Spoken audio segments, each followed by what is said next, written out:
স্বাগত জানাচ্ছি সপ্তাহের দেশ আয়োজনে। আপনাদের সাথে রয়েছে আমি সুরভি তরণী। আজকে আমরা সপ্তাহের দেশে আলোচনা করব আস্থা অনাস্থার রাজনীতি এই বিষয়টি নিয়ে, এবং আলোচনার জন্য আজকে আমাদের সাথে স্টুডিওতে উপস্থিত আছেন মোহাম্মদ শরীফুল ইসলাম জনি, আহ্বায়ক রাজশাহী মহানগর যুব দল, এবং আমাদের সাথে আরও একজন অতিথি যোগ দেওয়ার কথা মোহাম্মদ আবদুল্লাহ আল মামুন। উনি যোগ দিলে আমরা তার সাথেও আলোচনা শুরু করে দিব। আপাতত মোহাম্মদ শরীফুল ইসলাম জনি, আপনার কাছ থেকে শুনতে চাই, আসলে গত এক সপ্তাহে দেশের যে অবস্থা তাতে বোঝা যাচ্ছে যে হামের একটি প্রাদুর্ভাব ছিল, সেটি আমরা মোকাবেলা করেছি এবং রেকর্ড রেমিটেন্স প্রবাহ হয়েছে গত এপ্রিল মাসের প্রথম 7 দিনে। এটি একটি সুসংবাদ। সবকিছু মিলিয়ে যে এই যে জুলাই সনদের বাস্তবায়ন, সংবিধান সংস্কার পরিষদ, গণভোট বিতর্ক এবং বেশ কয়েকটি অধ্যাদেশ বাতিল রহিতকরণ করা হয়েছে, তো বর্তমান রাজনীতিতে যে আস্থা এবং অনাস্থার বিষয়টি বলা যেতে পারে একটি জটিল রূপই নিয়েছে। সেখানে রাজনৈতিক দলগুলোর মধ্যে বিশেষ করে পারস্পরিক বিশ্বাসের যে অবিশ্বাসের জায়গাটাই বেশি এখন প্রকট হয়ে উঠছে। আপনার কি মনে হয় এই অনাস্থাটা কেন হচ্ছে রাজনৈতিক দলগুলোর মধ্যে? ধন্যবাদ আপনাকে। এই দেশ টেলিভিশনের সন্ধ্যার আয়োজন যারা দেখছেন তাদের সকলকে জানাই আমার পক্ষ থেকে এবং আমার দলের পক্ষ থেকে আন্তরিক শুভেচ্ছা এবং অভিনন্দন, সন্ধ্যাকালীন শুভেচ্ছা। আপনি যে কথাটি বললেন, গত এক সপ্তাহ বাংলাদেশের রাজনীতির ইতিহাসে একটি ঐতিহাসিক সময় পার করেছে বাংলাদেশের গণতান্ত্রিক চর্চা, লম্বা ছুটির পরেই বলা যেতে পারে। বাংলাদেশের মানুষের মৌলিক অধিকার, বাংলাদেশের মানুষের রাজনৈতিক অধিকার, বাংলাদেশের গণতন্ত্র, আইনের শাসন প্রতিষ্ঠায় গত এক সপ্তাহ মাইল ফলক হিসেবে থাকবে। কারণ আপনারা জানেন, দীর্ঘ 17 বছর বাংলাদেশে একটি কর্তৃত্ববাদী ফ্যাসিস্ট শাসন, তার বিরুদ্ধে দীর্ঘ 17 বছর বিএনপি সহ গণতন্ত্র মানা রাজনৈতিক দলের সংগ্রাম এবং সর্বশেষ 24 সালের জুলাই আগস্টে যে ছাত্র জনতার গণ অভ্যুত্থান, সে গণ অভ্যুত্থানে একটি ফ্যাসিবাদী কর্তৃত্ববাদী শাসনের পতনের পরে দীর্ঘ 16-17 মাস একটি অন্তর্বর্তীকালীন সরকার, তারপরেই জনগণ অবাধ সুষ্ঠু নির্বাচন, একটি তাদের ভোটাধিকার প্রয়োগের মাধ্যমে একটি সরকার গঠিত হয়েছে, সংসদ গঠিত হয়েছে, যে সংসদ এবং যে সরকার জনগণের গণরায়ের প্রতিফলন স্বরূপ গঠিত হয়েছে, এবং যার কারণেই আমরা দেখছি এখন যে দীর্ঘদিনের জন আকাঙ্ক্ষা যে বাংলাদেশের মানুষের যে মৌলিক অধিকার, খাদ্য, বস্ত্র, বাসস্থান, চিকিৎসা, বাংলাদেশের মানুষের গণতান্ত্রিক অধিকার, বাংলাদেশের মানুষের আইনের শাসন প্রতিষ্ঠার যে আকাঙ্ক্ষা, সেই আকাঙ্ক্ষায় এই গত এক সপ্তাহে এই সংসদ গত 2 দিনেই 41টি আইন পাশ করেছে। গত 2 দিনে বর্তমান সংসদ 41টি আইন পাশ হয়েছে, এবং শুধুমাত্র গতকালকেই 31টি আইন সংসদে পাশ হয়েছে, যা বাংলাদেশের সংসদের ইতিহাসে একটি সর্ববৃহৎ আইন পাশের দিন এবং একটি ঐতিহাসিক দিন। আপনারা জানেন যে আপনি যে কথাটি বললেন যে হামের একটি প্রাদুর্ভাব ছিল বাংলাদেশে, যে সরকার, এই সরকার শপথ নেওয়া এখনো 2 মাস হয়নি, তার মধ্যে হাম একটি মহামারী পর্যায়ে পৌঁছে গেছিল। আমরা দেখেছি হামের টিকা সরকার দ্রুততম সময়ে পৌঁছে দিয়েছে জনগণের প্রান্তিক মানুষের কাছে, যাতে করে হামের প্রাদুর্ভাব আপনার হচ্ছে যে বিরুদ্ধে সরকারের যে ব্যবস্থাপনা, সেই ব্যবস্থাপনা সঠিক ব্যবস্থাপনা আমরা প্রতিফলন হতে দেখেছি। এবং বর্তমান দেশে যে একটি জনগণের সরকার, যে কারণেই জনগণের সরকার, এটা হচ্ছে জনগণের সরকার, যে জনগণের সমস্যায় দ্রুত ব্যবস্থা নিতে পারে এবং জনগণের কাছে জবাবদিহিতা করতে হয়। এ কারণে আমরা দেখেছি বর্তমান যে সপ্তাহটি গেল, যে সপ্তাহটি ছিল বাংলাদেশের গণতান্ত্রিক ইতিহাসে একটি মাইল ফলক সপ্তাহ, যার মধ্য দিয়ে জনগণের আশা আকাঙ্ক্ষা এবং বাংলাদেশের জনগণ আগামী দিনে তাদের শাসন মালিকানা ফিরে পাবে, এই যে বিলগুলো পাশ হয়েছে সর্বসম্মতিক্রমে, এবং কিছু কিছু ক্ষেত্রে আমরা দেখি যে বিরোধী দল স্বাভাবিকভাবে। যদি একটু মানবাধিকার কমিশন অধ্যাদেশ নিয়ে যদি বলি, এটি তো বাতিল করা হয়েছে এবং ফিরছে সেই পুরনো আইন 2009 সালের, এটি নিয়ে কিন্তু বিরোধী দলের ব্যাপক আপত্তি রয়েছে।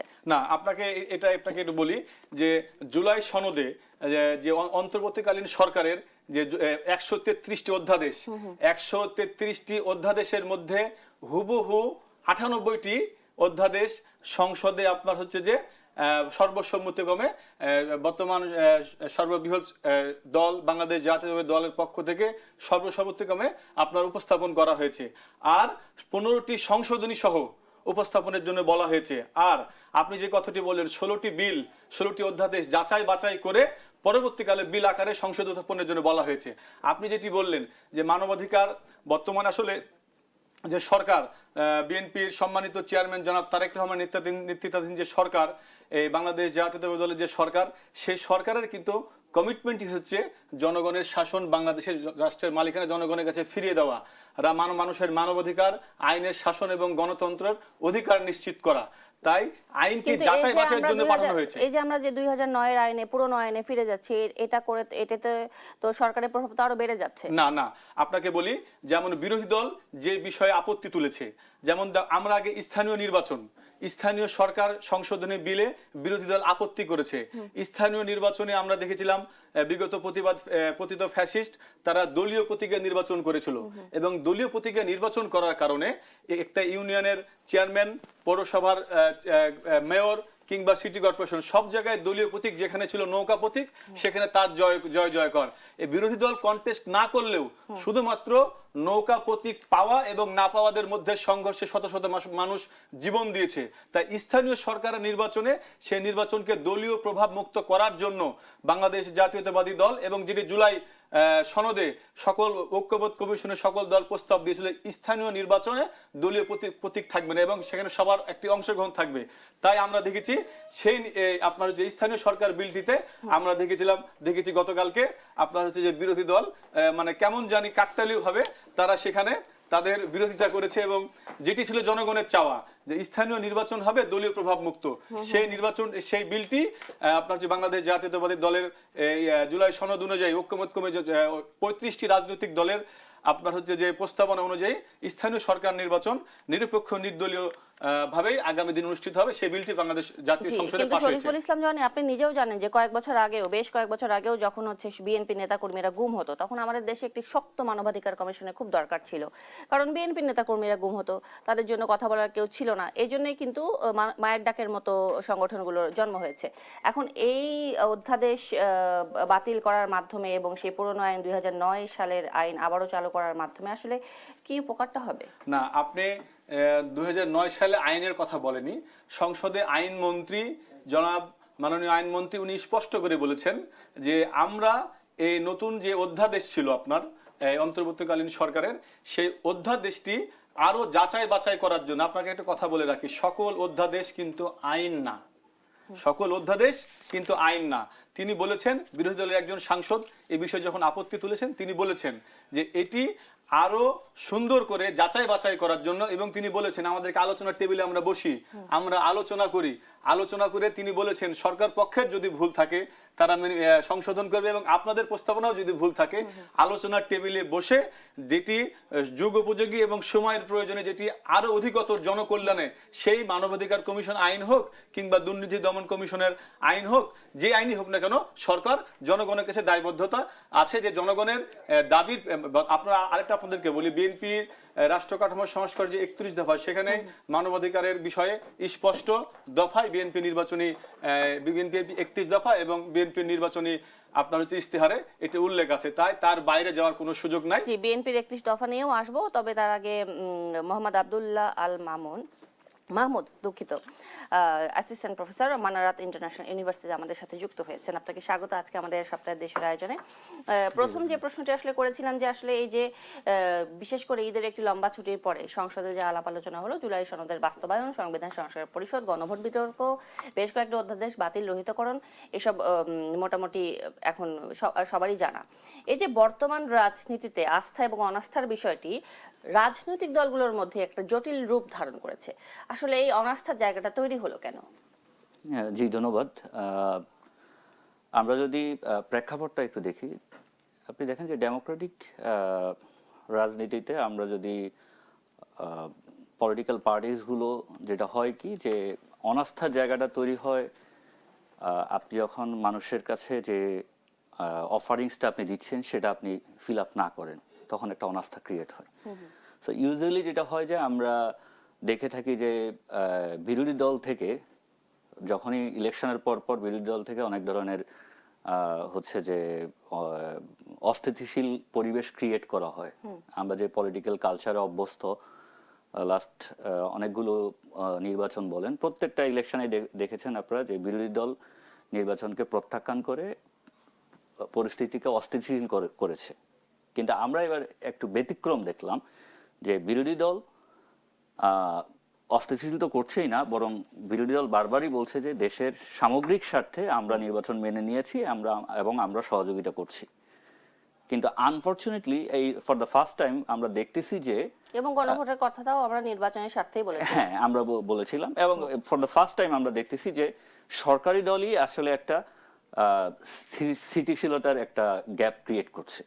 এখন সেটা যদি আপনি প্রেক্ষাপটটা একেবারে পরিষ্কার যে গণভোট হলো, সংস্কার হওয়ার কথা, সে অনুযায়ী সরকারি দল যেখানে হচ্ছে যে স্থিতিশীলতা আনবে, সেখানে সরকারি দলের পক্ষ থেকে হচ্ছে যে এই অস্থিতিশীল পরিবেশ ক্রিয়েট করা হচ্ছে। So this is very unfortunate for us. আমরা যদি দেশের আসলে সামগ্রিক ডেভেলপমেন্টের কথা চিন্তা করি, আমরা আর পুরনো রাজনীতিতে ফেরত যেতে চাই না। এখন এইটার মানে কি? মানে হচ্ছে যে আপনি দেখেন, আমরা সরকারি দল বলি বা বিরোধী দল বলি, আমাদের রাজনৈতিক অপিনিয়ন ভিন্ন থাকবে, বাট কিছু বিষয়ে দেশের স্বার্থে আমরা সবাই এক। সেই জন্যই ঐক্যমত কমিশন করা হয়েছে। ঐক্যমত কমিশন আমাদেরকে সেই বিষয়গুলো দিয়ে আমাদের জুলাই সনদ এবং প্রত্যেকটা বিষয় হচ্ছে যে অ্যাকুমুলেট করে গণভোট করা হয়েছে। গণভোটে 69% হচ্ছে যে এটার পক্ষে রায় দিয়েছে। এখন রায় বাস্তবায়নের ক্ষেত্রে এসে যদি আমরা দেখি যে আসলে জনগণের রায়কে প্রত্যাখ্যান করা হচ্ছে, তো এটা তো আসলে সুস্পষ্ট প্রতারণা। সো সংকটটা তৈরি করেছে বিরোধী দল না, সরকারি দল।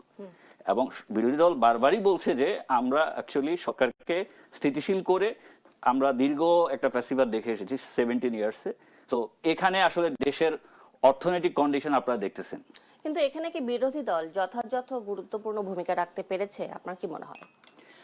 বিরোধী দলের পক্ষ থেকে অ্যাকচুয়ালি আপনি যদি বিরোধিতার যে স্কোপটা বলেন, দুইটা দিক। এক হচ্ছে যে আপনি ডায়ালগের মাধ্যমে বিরোধিতা করেন, আর একটা হচ্ছে ডেমনস্ট্রেশন। এখন আমরা যদি পলিটিক্যাল ডেমনস্ট্রেশন যেগুলো দেখে আসি, জ্বালাও পোড়াও, এখন অনেকে বলে থাকেন যে বিরোধী দল কেন জ্বালাও পোড়া করছে না।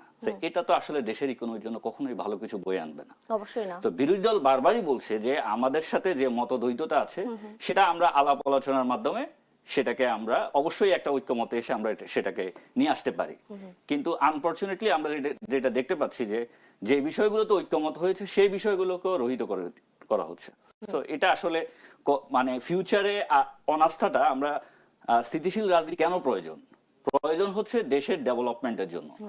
আপনি যদি পলিটিক্যাল অ্যাসপেক্টে দেখেন, পলিটিক্যালি অ্যাকচুয়ালি আমরা পলিটিক্যাল এনিমিকে, সরকারি দলের এনিমি কিন্তু বিরোধী দল না, এটা আপনাকে বুঝতে হবে। কারণ সরকার অনেকগুলো স্টেক হোল্ডার্স নিয়ে ডিল করে। প্রত্যেকটা স্টেক হোল্ডার্সকে যে স্ট্রেংথ আছে সেই স্ট্রেংথটা কাজে লাগানোটাই হচ্ছে যে সরকারের হচ্ছে যে ম্যাচুরিটি বা সরকার সফল সেখানে। এখন সরকার যদি বিরোধী দলের স্ট্রেংথটাকে কাজে না লাগাতে পারে, জনগণ একটা স্টেক হোল্ডার্স, অন্যান্য আদার্স যত স্টেক হোল্ডার্স আছে প্রত্যেকের আলাদা আলাদা ইনোভেটিভ মাইন্ড আছে, প্রত্যেকেরই আলাদা আলাদা চিন্তা আছে। সেই চিন্তাগুলোকে, পজিটিভ চিন্তাগুলোকে অ্যাকোমোডেট করার দায়িত্ব হচ্ছে সরকারের। এখন আমরা যদি সেই পুরনো রাজনীতিতে ফিরে যাই তাহলে আসলে দেশ আগাবে না।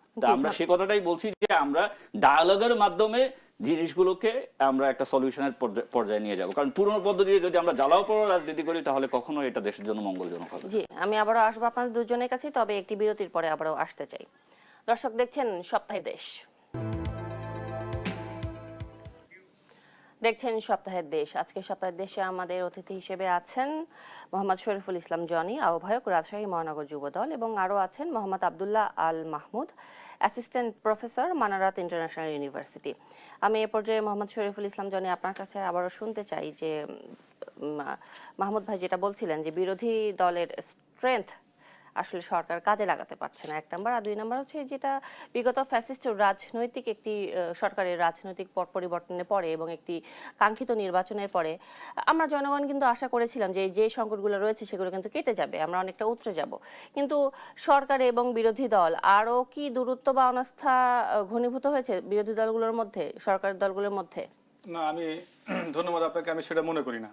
কারণ বিরোধী দল সরকারি দল বিষয় না, সর্বশেষ আমরা তো বাংলাদেশের মানুষের জন্য রাজনীতি করি, তাই না? যারা রাজনীতি করে তারা বাংলাদেশের জনগণের জন্য রাজনীতি করে। আর বাংলাদেশের এই 71 সাল থেকে শুরু করে 71 সালের 26শে মার্চ থেকে শুরু করে অদ্যাবধি পর্যন্ত এই বাংলাদেশের জন্য সবচেয়ে বেশি কন্ট্রিবিউশন বাংলাদেশ জাতীয়তাবাদী দল বিএনপি এবং শহীদ রাষ্ট্রপতি জিয়াউর রহমান এবং তার পরিবারের।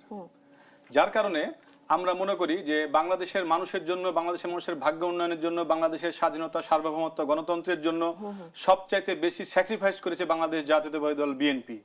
আর যেহেতু আপনি বলছেন বিরোধী দল অবশ্যই সরকার, বিরোধী দলের তো অতীতের দায়িত্ব সরকার নিবে না বা কোনো রাজনৈতিক দল নিবে না।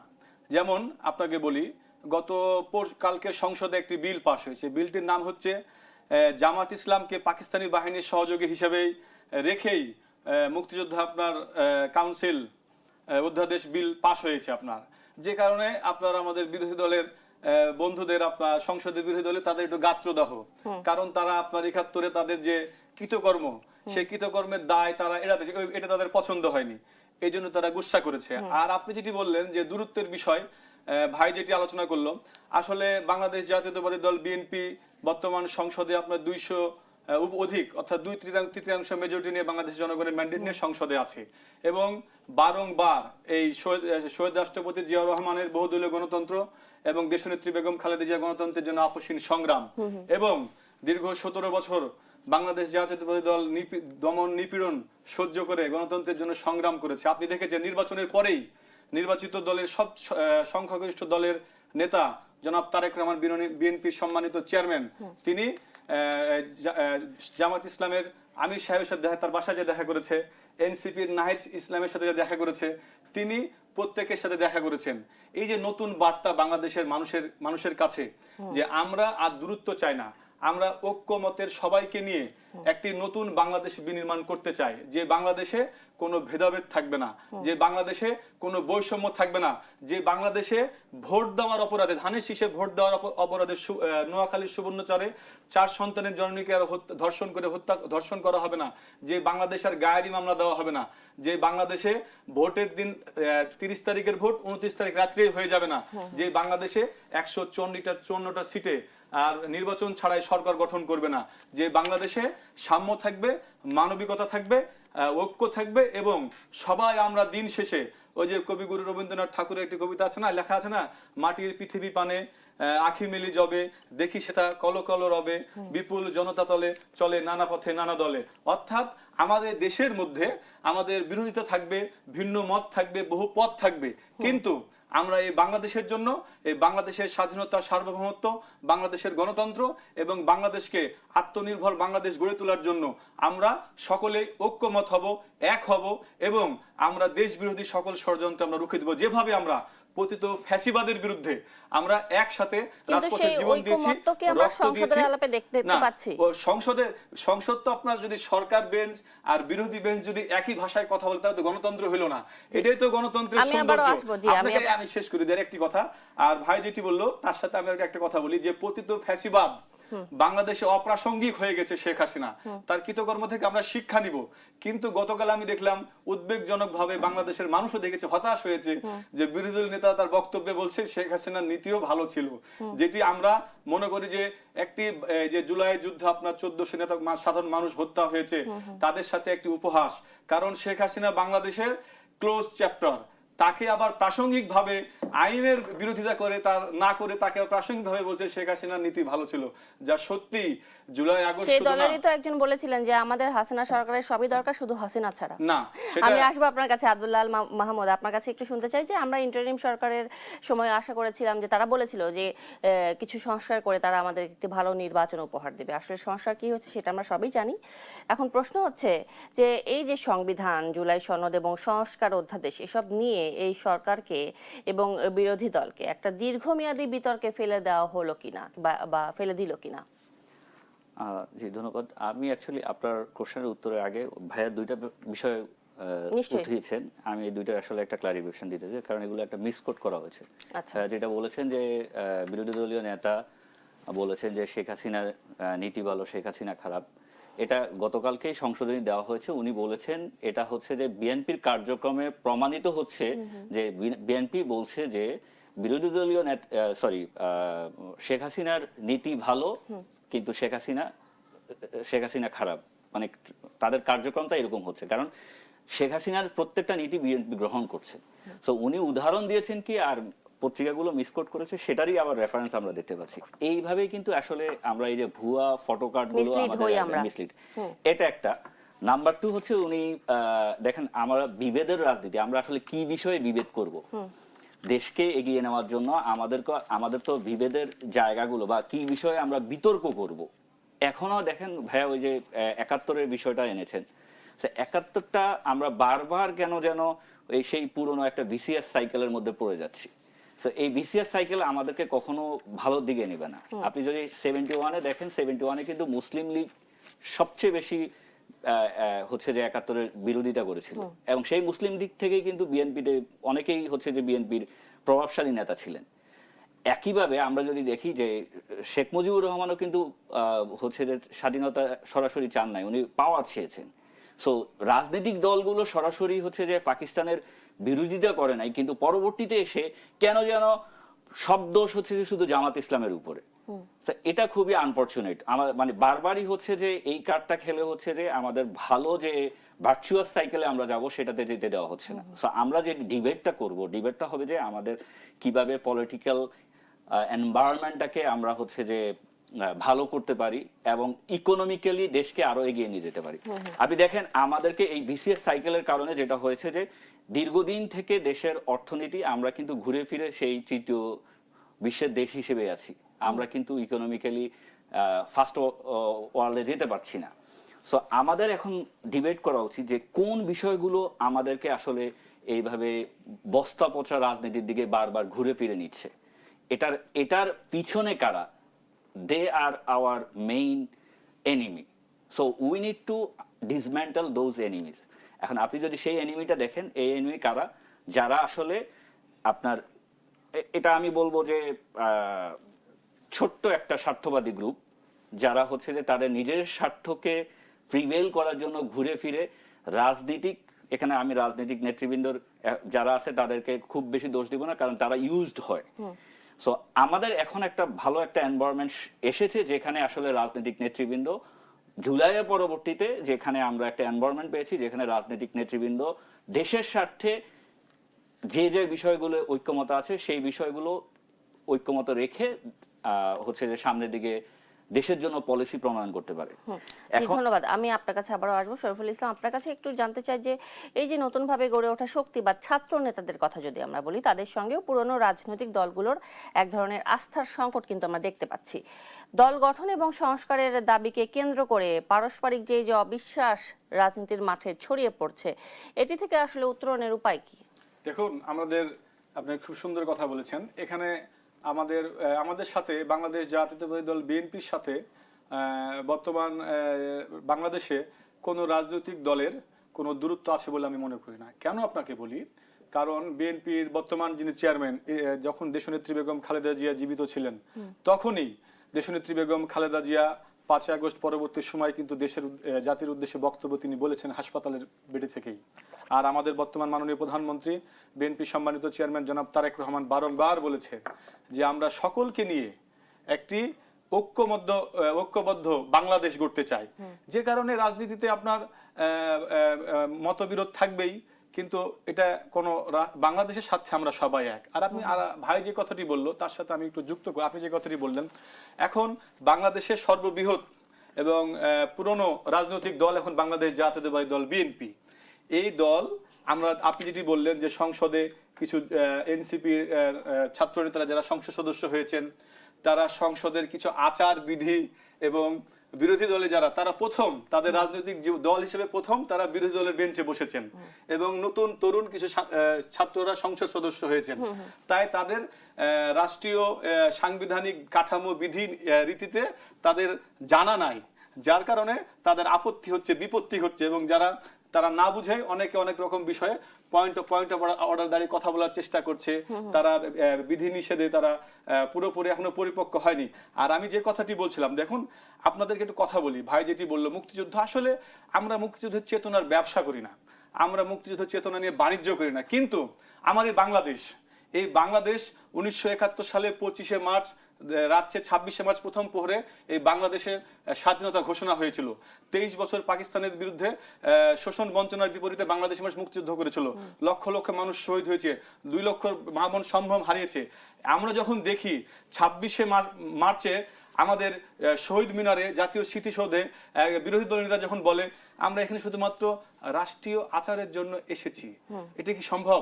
26শে মার্চে 30 লক্ষ শহীদকে শ্রদ্ধা নিবেদন যদি শুধুমাত্র রাষ্ট্রীয় আচার হয়, 16ই ডিসেম্বর যদি রাষ্ট্রীয় আচার হয়, আমার 21শে ফেব্রুয়ারি যদি রাষ্ট্রীয় আচার হয়, তাহলে তো আমাদেরকে নতুন করে ভাবতে হবে যে বাংলাদেশে নেতৃত্ব কারা দিবে, বাংলাদেশে রাজনীতি কারা করবে। কারণ যেমনি ভাবে আমরা ওই একটি লাল সবুজের পতাকা আমরা রক্তক্ষয়ী সংঘর্ষের মধ্য দিয়ে 9 মাস মুক্তিযুদ্ধের মধ্যে দেশ পেয়েছি, আমরা 9 বছর এরশাদের বিরুদ্ধে সংগ্রাম করে যেমন আমরা 91 সালে গণতন্ত্র মুক্ত করেছিলাম, 91 সালে সংসদীয় রাজনীতি প্রবর্তন করেছিলাম, ঠিক 17 বছর লড়াই সংগ্রাম করেই আমরা জুলাই আগস্টে ফ্যাসিবাদের পতন করে ছাত্র জনতার গণ অভ্যুত্থানের মধ্য দিয়ে।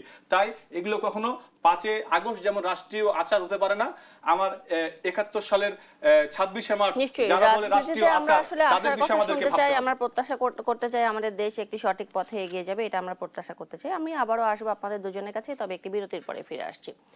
দর্শক দেখছেন সপ্তাহের দেশ, আবারও স্বাগত সপ্তাহের দেশে। এই পর্যায়ে মোহাম্মদ আব্দুল্লাহ আল মাহমুদ আপনার কাছে যেতে চাই, যেহেতু আপনি অ্যাসিস্ট্যান্ট প্রফেসর এবং এর আগে আপনি বিরতিতে যাবার আগে আপনি এই কথাটি বলেছিলেন, তখন আমি আসলে এই প্রশ্নটা করার সময় পাইনি, যে বর্তমান সংসদে বা সংসদের বাইরে কিছু হলেই সোশ্যাল মিডিয়াতে তা নিয়ে পক্ষ বিপক্ষ তৈরি হয়ে যাচ্ছে, বিভিন্ন কন্টেন্ট হচ্ছে এবং জনমত জরিপও হচ্ছে, বা সোশ্যাল মিডিয়ায় ক্যাম্পেইনগুলো রাজনীতির এখন বড় একটা হাতিয়ার হয়ে উঠছে বলা যেতে পারে। এক্ষেত্রে আসলে আপনি তো অ্যাসিস্ট্যান্ট প্রফেসর, ছাত্রদের মধ্যে আসলে কি ধরনের প্রতিক্রিয়া দেখতে পান? অ্যাকচুয়ালি এখন ছাত্রছাত্রীরা রাজনৈতিকভাবে অনেক সচেতন। জুলাই আসলে সবাইকে সচেতন করে দিয়েছে, এখন কিন্তু সবাই মানে পলিটিক্যালি অ্যাওয়্যার। আমি ক্লাসে একটা কথা সবসময় বলে থাকি, যে সবসময় বলি যে কারা কারা পলিটিক্স করো, কেউ হাত তোলে না যে না আমরা কেউই পলিটিক্স করি না। আমি বলি যে না তোমরা তো মিথ্যা বলছো, তখন আশ্চর্য হয়ে যায় আমরা মিথ্যা বলছি, সবাই পলিটিক্স করো। পলিটিক্স মানে raising your voice for your rights. তোমাকে যদি তোমার পাশের জন যদি একটা থাপ্পড় মারে, তুমি কি চুপ করে বসে থাকবা? চুপ করে বসে থাকবা না। তার মানে তুমি তোমার রাইটস নিয়ে কথা বলছো। তো তুমি হচ্ছে যে মাইনর স্কেলে ছোট স্কেলে পলিটিক্স করতেছো, কিন্তু যারা রাষ্ট্রে নিয়ে পলিটিক্স করছে তারা সমাজ দেশের সমস্যা নিয়ে কথা বলছে।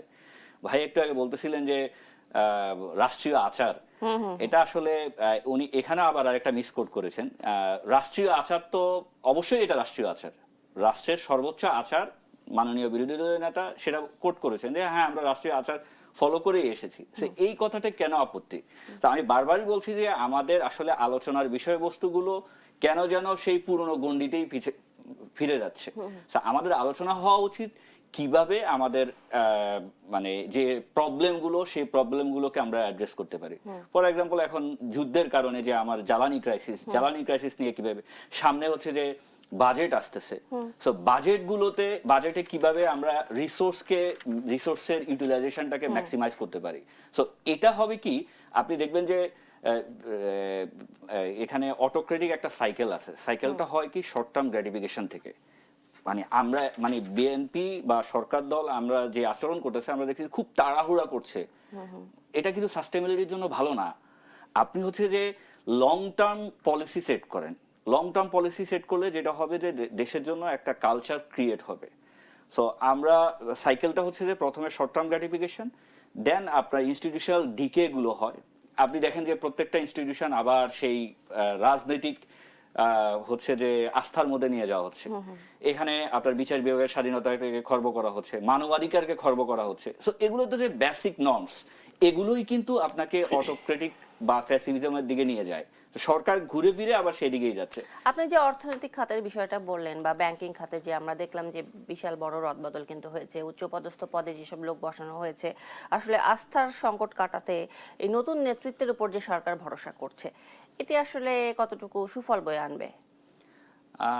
এখানেও এই যে দেখেন, আমরা দলীয় বিবেচনায় যদি সবসময় আমরা কনসিডার করি, তাহলে তো আসলে দেশের জন্য সেটা কখনোই মঙ্গলজনক না। তো আমরা এখানেই বলেছি যে এখানে আপনার যতগুলো সাংবিধানিক যতগুলো আমার প্রতিষ্ঠান আছে, প্রত্যেকটা প্রতিষ্ঠানে আমরা হচ্ছে যে নিয়োগ অবশ্যই মেধার ভিত্তিতে হওয়া উচিত। মেধার ভিত্তিতে যখন হবে, তখন সেখানে আপনি আসলে যখন দলীয় লেজুর ভিত্তিতে থাকে, তখন সে কিন্তু দলীয় প্রধানের আনুগত্যেই সে সকল ডিসিশন মেক করে, যেটা দেশের জন্য কখনোই ভালো না। তা আপনি দেখেন বিচার বিভাগের স্বাধীনতাটা আমরা এত কিছুর পর জুলাইয়ের পরে এসে আবার বিচার বিভাগ এভাবে পরাধীন হয়ে যাবে, তাহলে আমার এখানে সক্রিয়তাটা কোথায়? সার্বভৌমত্বটাই যদি আমরা হারিয়ে ফেলি তাহলে তো দেশটা আবার সেই পুরনো ফ্যাসিজমের দিকে ফিরে যাচ্ছে। তা আমাদের এই বিষয়ে তো অনৈক্য থাকার কোনো প্রশ্নই নেই। এই বিষয়ে আপনি দেখেন বিএনপির 31 দফার প্রথম দফা হচ্ছে যে সংবিধান সংস্কার। এখন তারা তাদের 31 দফার প্রথম দফায় তারা সংবিধান সংস্কারটাকে হচ্ছে সাইড করতেছেন। তো এটা তো অ্যাকচুয়ালি ওই যে আমরা যে অনাস্থার রাজনীতি কিন্তু তারাই ক্রিয়েট করছে। আমার মনে হয় যে আমি সরকারকে অনুরোধ করব যে বিরোধী দলের যে রিসোর্স আছে বা অ্যাসেট আছে সেগুলোকে সরকারের কাজে লাগানো উচিত, স্টেক হোল্ডার এঙ্গেজমেন্টটা বাড়ানো উচিত, তাহলে হচ্ছে যে দেশ সামনের দিকে আগাবে। কিন্তু হয় আমরা সেটা না করে করছি কি উইনার্স টেক অল, এই থিওরিতে শুধুমাত্র উইনার্সদেরকেই আমরা পদায়ন করছি এবং উইনার্সদের থেকেই শুধুমাত্র ইনোভেটিভ আইডিয়া। আপনি আরেকটা বিষয় আমি বলি যে আপনি যদি মানে সিস্টেম, আমরা যদি ইনোভেশনের একটা মেইন ব্লক হচ্ছে যে আপনি ফেল করতে না দেওয়া। যদি আপনার ছোট বাচ্চাদেরকে আমরা তাদের মধ্যে দেখবেন যে ইনোভেশনটা বেশ হচ্ছে যে ওরা খুব উদ্দীপ্ত থাকে, কারণ কি তাদের মধ্যে ফেইলিয়ারের কোনো ভয় থাকে না।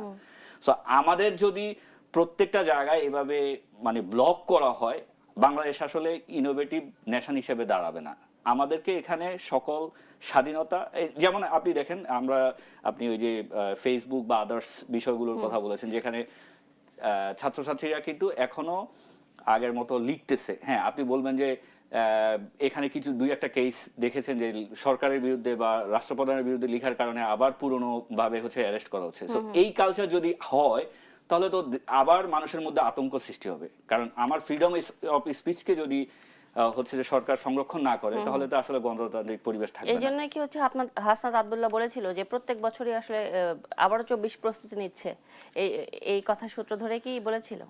এটা তো আমি বললাম সরকারই তো সেই ধরনের পরিবেশ ক্রিয়েট করছে। আচ্ছা, আমি আসবো আবার আপনার কাছে, শরীফুল ইসলাম জনি, আপনার কাছে জানতে চাই সরকার আসলে এই ধরনের পরিবেশ কেন ক্রিয়েট করছে, আর আপনারা কেন তাহলে হচ্ছে আস্থার জায়গাটায় এত দূরত্ব রাখছেন? না, ধন্যবাদ আপনাকে। আমার সহ আলোচক উনি খুব যথার্থ না বলে উনি ওনার রাজনৈতিক পলিটিক্যাল স্ট্যান্ডায় উনি বলেছেন। আমি আপনাকে বলি, সেটি হচ্ছে যে বাংলাদেশ জাতীয়তাবাদী দল বিএনপি বিগত 17 বছরে তাদের 5000 নেতাকর্মীকে পিটিয়ে এবং পুলিশ গুলি করে হত্যা করেছে। 1200-র অধিক নেতাকর্মী তাদের গুম হয়েছে। বিএনপির এগেনস্টে 1,43,000 মামলা ছিল, যার আসামি ছিল 60 লক্ষেরও বেশি।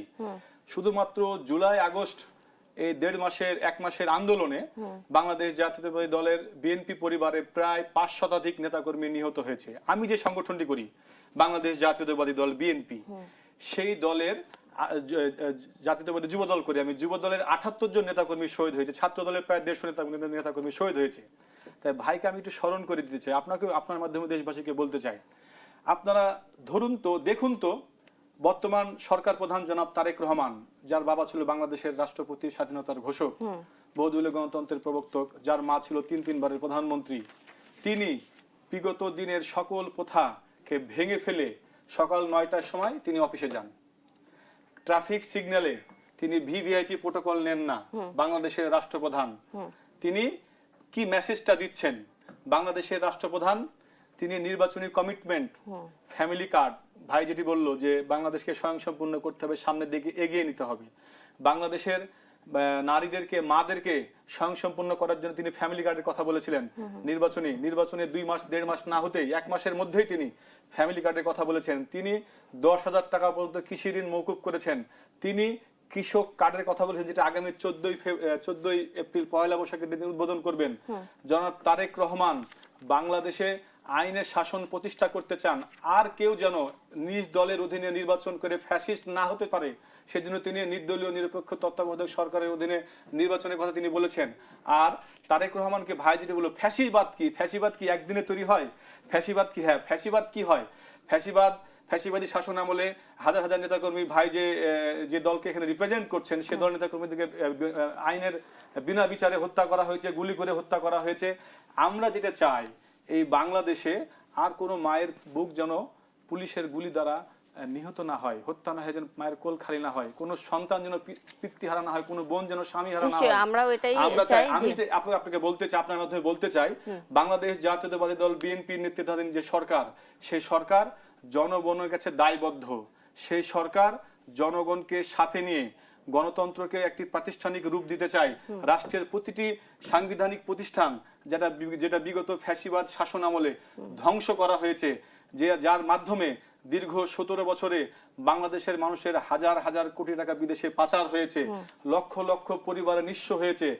আর কোনোভাবে রাষ্ট্রীয়ভাবে আর যেন কেউ আর শেয়ার বাজার লুটে নিতে না পারে, আর কেউ যেন দেশের টাকা বিদেশে পাচার করতে না পারে। এই জন্য তারেক রহমানের সরকার জনগণের কাছে তারা দৃঢ় প্রতিজ্ঞ যে বাংলাদেশের মানুষের জন্য আগামী দিনে একটি সুন্দর বাংলাদেশ বিনির্মাণ করার জন্য তারেক রহমানের সরকার সকলকে নিয়েই একটি ঐক্যবদ্ধ বাংলাদেশ, যার স্লোগান সবার আগে বাংলাদেশ। আমরা সবার আগে বাংলাদেশ। তাহলে তো এই জায়গা থেকে তাহলে হাসান আব্দুল্লাহ কেন এই কথাটি বললেন যে সিজন ও চেয়ার পরিবর্তনের সাথে সাথে সরকারের মেন্টালিটিও চেঞ্জ হয়ে গেছে, 24 আবারও হবে এবং কোনো না কোনোভাবে 24 প্রস্তুতি নিচ্ছে। আপনাকে প্রশ্ন করছি মোহাম্মদ আব্দুল্লাহ আল মাহমুদ, মেজরিটি দিয়ে আটকানোর সুযোগ নেই এটিও বলেছেন হাসনাত আব্দুল্লাহ। তাহলে কি আমরা প্রত্যেক বছর দেখবো 24 হবে?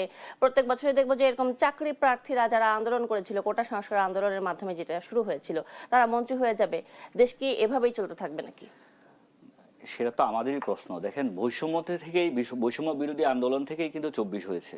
বৈষম্য চাকরিতে বৈষম্য থেকেই হয়েছে। তা আমাদের এখন কিছু বিষয়ে প্রায়োরিটাইজ করা উচিত, যে আমার কর্মসংস্থান, কিভাবে কর্মসংস্থান হবে সেই বিষয়গুলো আমরা এমফাসিস দেওয়া উচিত। পলিটিক্স মানে কি? পলিটিক্স মানে হচ্ছে যে আপনার রিসোর্স কন্ট্রোল।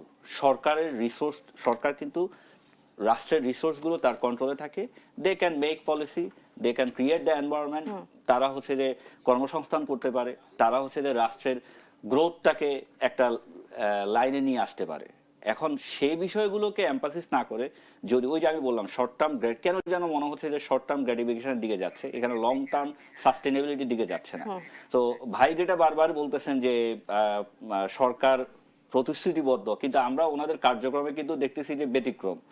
সরকার বলছে যে হচ্ছে যে মানবাধিকার প্লাস মানবাধিকার লঙ্ঘন করবে না, অন্যদিকে অধ্যাদেশ সেটা বাদ দিয়ে দিচ্ছেন। তো এটা তো হচ্ছে যে একটা দ্বিচারিতা। তো এই দ্বিচারিতা আমরা বলবো যে সরকার অবশ্যই যে হ্যাঁ, এখন সর্বপ্রথম জুলাই সনদের ব্যাপারে কোনো যৌতুক কিন্তু হওয়া উচিত না।